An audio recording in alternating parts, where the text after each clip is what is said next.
Sorteio a primeira pergunta. Vamos ver sobre qual assunto daqui para mim ler. A primeira pergunta é sobre administração pública e a pergunta é: o que o senhor acha da participação popular na elaboração do orçamento municipal? O que você faria para viabilizá-la? O meu boa tarde ao Marilson, ao Marcelo, né, que são os apresentadores desse programa.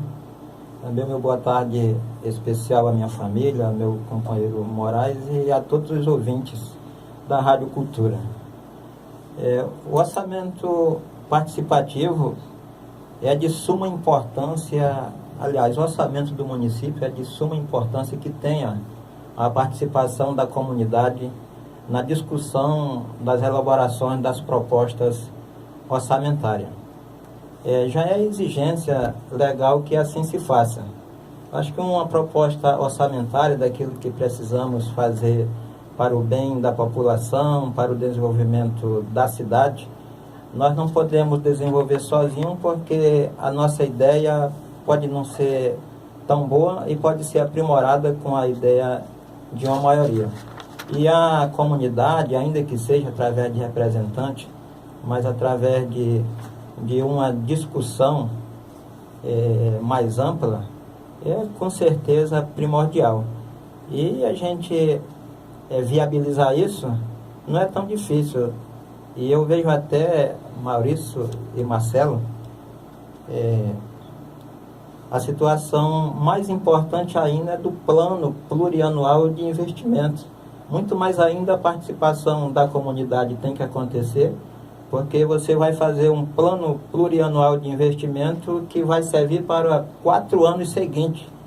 E todos os orçamentos anuais vão ser sustentados naquilo que foi planejado no plano plurianual de investimento. E a importância da sociedade é sem medida, né? E daí essa viabilização a partir do mês de junho ou do mês de março, trabalhando no plano plurianual. Depois vem a lei de diretrizes orçamentárias e finalmente o orçamento do município. É de grande importância e a comunidade tem sim que participar das discussões.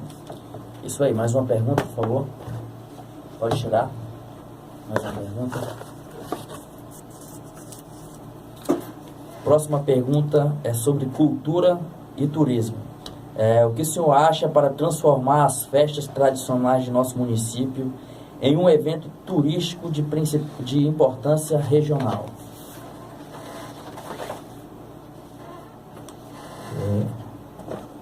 Cultura e turismo. Nós temos nossas festas tradicionais do município, né, que nós podemos descrever como a festa do aniversário da cidade, a festa tradicional do padroeiro da cidade, Santo Agostinho. Temos outras situações, outras festas, e a festa do Boi-Bumbá, que não é uma cultura de Pauni, né, mas é uma cultura de Parintins, mas que nós temos desenvolvido essa cada ano que passa. A comunidade que participa tem feito cada vez melhor esta festa.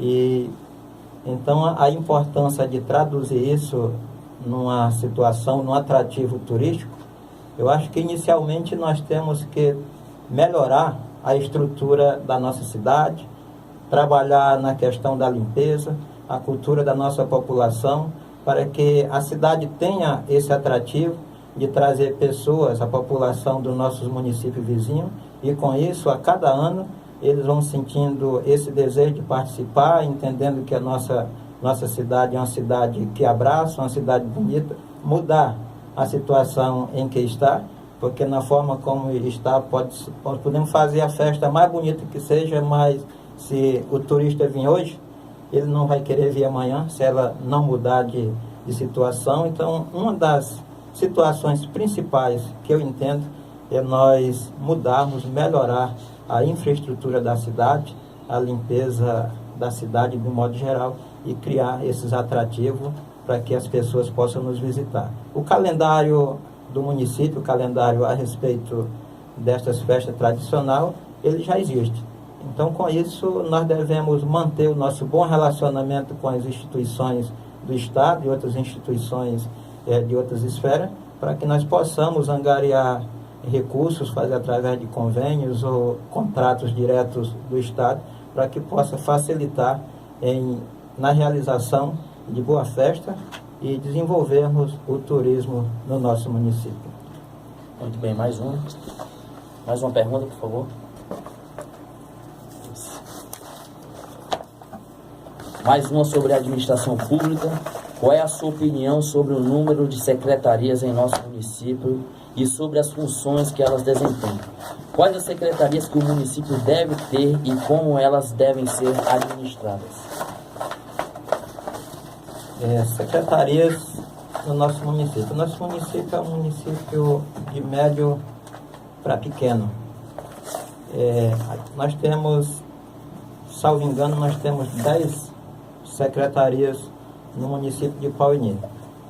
E, no meu ponto de vista, todas elas são necessárias, podemos dizer assim, mas nós tínhamos que fazer de 2 secretarias, fazer uma, diminuirmos o número de secretaria, ainda que diminua o número de secretários, mas sem, com isso, prejudicar as funções de cada uma. Nós temos Secretaria do Interior e Desenvolvimento Sustentável, por exemplo, que podia perfeitamente estar unificada com a Secretaria de Abastecimento e Produção. São, de repente, do mesmo conceito. E eu vejo a situação que nós precisamos entender que na situação de crise que o país enfrenta e, consequentemente, cada município também enfrenta, porque a nossa arrecadação, infelizmente, depende do que o país arrecada e do que o Estado arrecada.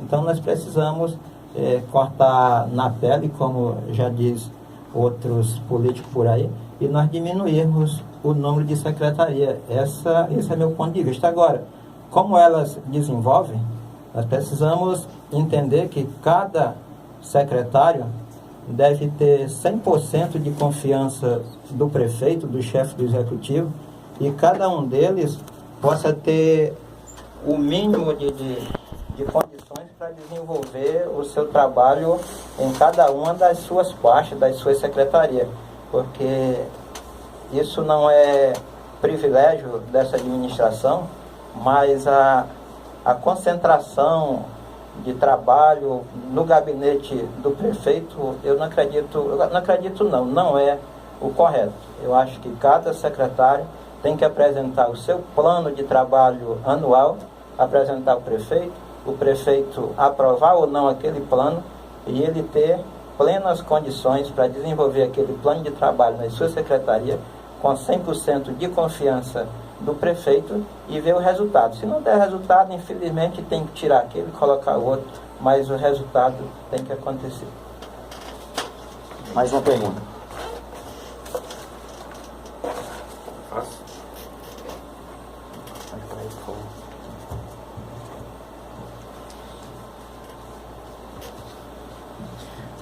Agora a pergunta é sobre desenvolvimento social. Que proposta seu partido tem para promover o desenvolvimento econômico no nosso município?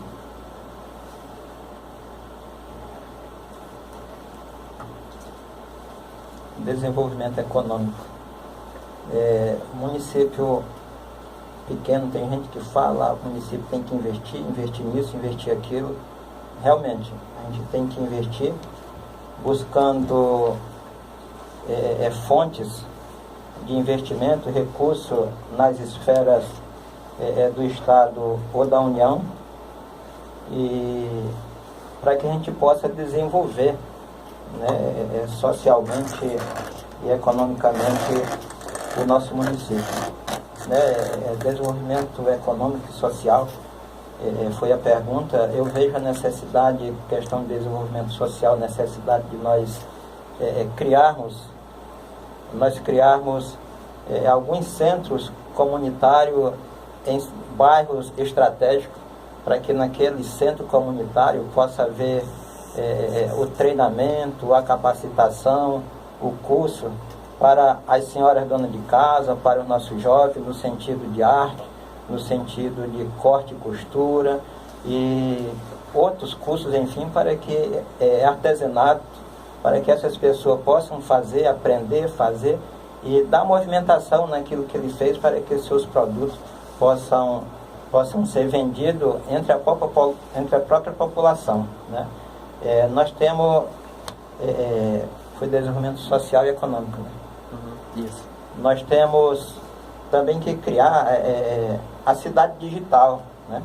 A cidade digital para desenvolver socialmente as pessoas, por exemplo, nas praças públicas e outros locais, os jovens, né, que gostam de compartilhar suas situações possam ter seus passeios e de repente ter gratuitamente o uso da internet aonde quer que ele esteja, né? Nós temos que incentivar com assistência técnica e garantir a comercialização das culturas primárias do nosso município. As culturas primárias são a agricultura, o agroextrativismo, né? Para que essas pessoas possam produzir, mas também ter a garantia daquilo que se produz para que possa ser vendido. Eu tenho sempre dito que Paulinis só gera essa produção para o consumo interno, mas nós precisamos incentivar os produtores para que eles possam, de repente, aumentar o seu negócio. Eu me lembro, eu quero até acrescentar isso, dentro dessa cultura primária, quando eu fui vereador, apresentei uma proposta aceita pela Câmara, onde existe uma lei no município que se criou o fundo de aval do município. Esse fundo de aval é para dar condições às famílias carentes, né? Garantir o seu produto, ou seja, a prefeitura abre uma conta no banco, que seria o BASA, e deposita um determinado valor, por exemplo, R$10.000, e o banco vai multiplicar por 10 aquele valor e financiar as pessoas previamente autorizadas, selecionadas pelo órgão competente da prefeitura. Nós entendíamos na época, a gente tinha como parceiro o vereador Branco, Jeová, que ainda está na Câmara, e nós entendíamos que isso era de grande utilidade para a população mais carente do município. Mas, infelizmente, até hoje a lei não tem feito valer, né? Mas eu espero que eu mesmo um dia tenha a oportunidade de fazer valer isso e, quem sabe, nossos produtores tenham um incentivo para fazer a sua plantação, que é a melhor situação é a agricultura no nosso município. Mais uma pergunta, por favor, para ser sorteada, ser respondida. A próxima pergunta é mais uma sobre o desenvolvimento social. Como combater o abandono e o não acesso às políticas públicas que atinge os ribeirinhos do município? É uma situação bem colocada. O nosso ribeirinho, realmente, eles estão bem longe de nós. Nós queremos fazer que eles estejam mais próximos de nós. Nós pensamos, eu acho que seria importante nós fazermos um sistema de agrovila na zona rural, em locais estratégicos, preferencialmente em terra firme. E nessas agrovilas nós temos um posto de saúde para um atendimento mais avançado, não somente do agente comunitário de saúde, mas nós temos lá um atendimento tanto preventivo como curativo, né? E nesse local nós também temos uma escola de médio porte, de 5, 10 salas de aula, para que aqueles alunos das adjacências pudessem estar naquela escola, e ao invés de nós termos a educação no interior como nós temos, que é multisseriado, professor dá aula para uma turma só de alunos de 1º ao 5º ano, cada aluno ia ter a oportunidade de estudar na sua série específica. E outras situações, eu acho que essas questões públicas, eu terminei de falar do fundo de aval, que seria mais voltado realmente para a zona rural. Temos o Cidadania para Todos, que maioria, foi observado que a grande maioria da população ribeirinha não tinha documentação, desde o registro até a sua carteira de identidade. E na época nós criamos o programa Cidadania para Todos, que até hoje funciona, mas não para atender na forma dos critérios que foram estabelecidos naquela lei, né? E nós vemos uma situação que eu falei de internet, nessas agrovilas, nós podíamos baixar um sistema de internet naquela comunidade para que eles possam ficar mais próximos, através da internet, ver as notícias que vão acontecendo. Alguém pode achar, mas é impossível. Mas nós temos uma internet em Pauni que ela chegou em Pauni pela beira do rio, através de torres, né? De Boca do Acre para cá, nós temos 2 torres que vai dando, vai ligando, interligando o sistema até Pauni. E por que então nessas comunidades nós não podíamos trabalhar para que as internet baixassem nas agrovilas e a população tivesse o acesso às informações? A gente trabalhar a nossa secretaria, eu vejo assim, nós temos a Secretaria de Interior e Desenvolvimento Sustentável. Essa secretaria já existe. E eu acho que esta secretaria seria o trampolim, né, entre o governo do município, entre a sede do município e o homem do interior.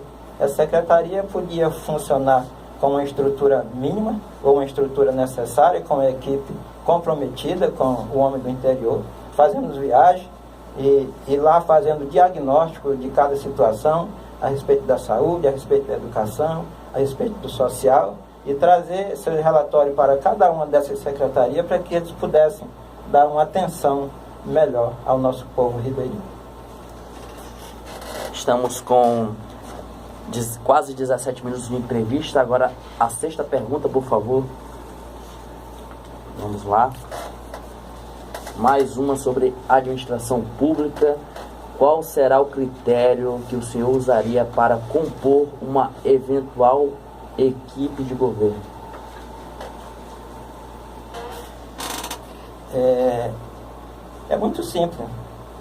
Desde que nós olhamos para o ponto de vista da legalidade, dos princípios da impessoalidade, né? Eu vejo assim, nós temos que ver cada indivíduo que eu quero compor o governo, eu, você, qualquer um, eu acho que essa é a minha opinião, né? Mas seria o básico. Eu tenho que ver primeiramente a idoneidade daquela pessoa. E que aquela pessoa tenha o mínimo de noção, o mínimo de conhecimento daquela pasta que eu queria que ele exercesse. Porque não basta eu só olhar como um amigo, acho que ele tem que ter o mínimo de noção. Preferencialmente, ele tivesse um curso, pelo menos de graduação, dentro daquela área. Seja economia, seja educação, no caso pedagogia ou outra área qualquer, mas tivesse pelo menos alguma coisa teórica para que ele pudesse somar a prática dele e desenvolver um bom trabalho. A questão de a gente falar, eu tenho que colocar pessoas honestas e tal, isso é relativo, porque ninguém tem, né, permita-me falar assim, ninguém carrega na testa aquele nome, eu sou honesto, né? Eu acho que a honestidade depende do caráter de cada indivíduo.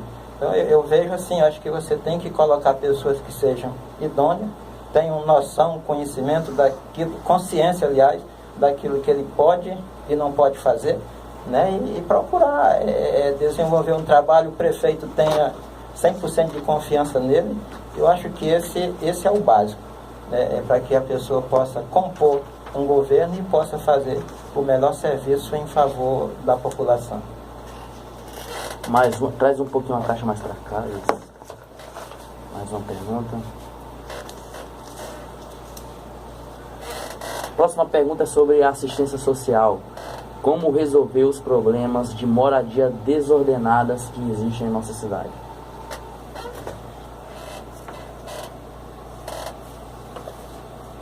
Moradia desordenada e falta de moradia também, que nós temos conhecimento de que tem casas que tem 1 ou 2 famílias morando na mesma residência. Quando em 2013 eu tive substituindo a prefeita por um período aproximado de 8 meses, eu cheguei a fazer uma visita, inclusive com o próprio promotor à época, né? Entrei no carro com ele e fomos olhar assim, situações de vulnerabilidade de pessoas que, não sei porquê, constroem casas nos grutião, nos barrancos, né? E a gente fica numa situação que como eu tirar ele dali? E de repente nós tivemos a necessidade de adquirir um pedaço de terra, que o município não tem terra, né? E nós tínhamos um projeto através do governo do estado para fazer 40 unidades habitacionais. Pedi que se levantasse aquelas pessoas que foram contempladas no programa, se eles tinham local para fazer as casas, e de 40 pessoas cadastradas, somente 2, né, tinha o local da casa pertencia a ele. Os outros moravam ali, mas o terreno, a casa não era dele. Então tivemos que adquirir um local para que todas essas casas fossem feitas no mesmo local. E desapropriamos 6 hectares de terra, né, do ex-prefeito, aliás, seu Sebastião Pereira Afonso, e para que naquele local, 6 hectares, nós pudéssemos colocar as 40 casas, mais um local reservado para fazer uma escola padrão, outro local para fazer creche, quadra e tal, e sobrando algumas quadras para que se dessem a pessoas que necessitavam de terra. Se eu não me engano, foram 90 terrenos e pessoas foram contempladas com esses terrenos que sobraram. E vemos hoje pessoas que ainda estão necessitadas, e acredito que nós precisávamos desapropriar mais algum pedaço de terra e fazer com que essas pessoas que pudessem fazer suas moradias fizessem com seu próprio recurso, e aqueles não podendo, nós buscarmos novamente o governo federal, o governo do estado, através do programa Minha Casa Minha Vida, que está disponível a todos os entes federativos, e a gente conseguir fazer mais algumas casas para que as pessoas pudessem morar. Eu acho que precisa que a gente sinta o problema do outro. Se nós não sentir o problema do nosso próximo, nós não vamos fazer nada por ele. Se eu não pensar no próximo, ele não será atendido. Se nós pensarmos só na gente, na situação que nós estamos, com certeza o nosso próximo não será atendido.